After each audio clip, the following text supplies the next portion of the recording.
ಈ ಕಡೆ ಟಿಪ್ಪು ಅವ್ರಿಗೆ ಮಸೀದಿ ಇತ್ತು, ಆ ಕಡೆ ಶ್ರೀರಂಗಪಟ್ಟಣ ದೇವಸ್ಥಾನ ಇದೆ. ಈ ಕಡೆ ಅಲ್ಲವೋ ಅಕ್ಬರ್ ಅಂತಾರೆ, ಈ ಕಡೆ ಗಂಟೆನ ಹೊಡಿತದೆ. ಎರಡು ಕೇಳ್ಕೊಂಡಿದ್ರಲ್ಲ ಅವರು. ಕರ್ನಾಟಕ ರಾಜಕೀಯದಲ್ಲೂ ಇತಿಹಾಸದಲ್ಲೂ ದೊಡ್ಡ ಚರ್ಚೆ ಅಂತಾನೆ ಹೇಳ್ಬೋದು ಸ್ನೇಹಿತರೆ. ಹಲವಾರು ಮಾಧ್ಯಮಗಳಲ್ಲಿ ನೋಡೇ ಇರ್ತೀರಾ. ಕರ್ನಾಟಕದ ಸಮಾಜ ಕಲ್ಯಾಣ ಸಚಿವ ಎಚ್.ಸಿ. ಮಹದೇವಪ್ಪ ಹೇಳ್ತಾರೆ, KRS ಅಣೆಕಟ್ಟಿನ ಮೊದಲ ಶಿಲಾನ್ಯಾಸ ಹಾಕಿದ್ದು ಟಿಪ್ಪು ಸುಲ್ತಾನ್ ಅಂತ. ಅವರು ಹೇಳಿದ ಪ್ರಕಾರ ಅದಕ್ಕೆ ಸಂಬಂಧಿಸಿದ ಎಲ್ಲಾ ಗುರುತು ಕೂಡ ಇದೆ. ಜೊತೆಗೆ ಟಿಪ್ಪು ಸುಲ್ತಾನ್ ಮಾಡಿದ ಒಳ್ಳೆಯ ಕೆಲಸಗಳನ್ನು ಕೂಡ ಹಾಡಿ ಹೊಗಳಿದ್ದಾರೆ.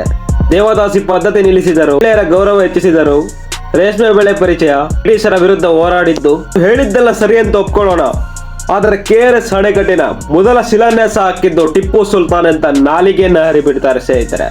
ಇದಕ್ಕೆ ಯದುವೀರ್ ಚಾಮರಾಜ ಒಡೆಯರು ನೇರವಾಗಿ ಉತ್ತರವನ್ನು ನೀಡಿದ್ದಾರೆ. ಟಿಪ್ಪು ಸುಲ್ತಾನ್ ಮೊದಲು 4 ಮೇ 1799 48 ವರ್ಷದ ಟಿಪ್ಪು ಸುಲ್ತಾನ್ ಶ್ರೀರಂಗಪಟ್ಟಣದ ಮೈಸೂರು ಅಂದ್ರೆ ಆಗಿನ ಮೈಸೂರು ರಾಜ್ಯ ಶ್ರೀರಂಗಪಟ್ಟಣದಲ್ಲಿ ಹೋರಾಡುತ್ತಾ ಮೃತಪಡುತ್ತಾರೆ.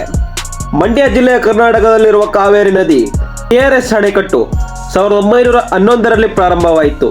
ಅಂದ್ರೆ 100 ವರ್ಷ ಆಗಿರುತ್ತೆ. ಈ ಕಡೆ ನಮ್ಮ ಬಿಜೆಪಿ ಅನ್ನೋ ಪಕ್ಷ ಏನ್ ಹೇಳ್ತಾರೆ ಅಂದ್ರೆ ಇತಿಹಾಸ ತಿರುವು ಮಾಡಿ ಲಾಭ ಪಡೆಯುವ ಯತ್ನ ಮಾಡ್ತಿದ್ದಾರೆ ಅಂತ ಕಿಡಿಕಾಡಿದ್ದಾರೆ. KRS ಅಣೆಕಟ್ಟು ನಿರ್ಮಾಣಿಸಿದವರು ನಾಲ್ವಡಿ ಕೃಷ್ಣರಾಜ ಒಡೆಯರ್ ಮತ್ತು ಇಂಜಿನಿಯರ್ ಸರ್ ಎಂ ವಿಶ್ವೇಶ್ವರಯ್ಯರವರು.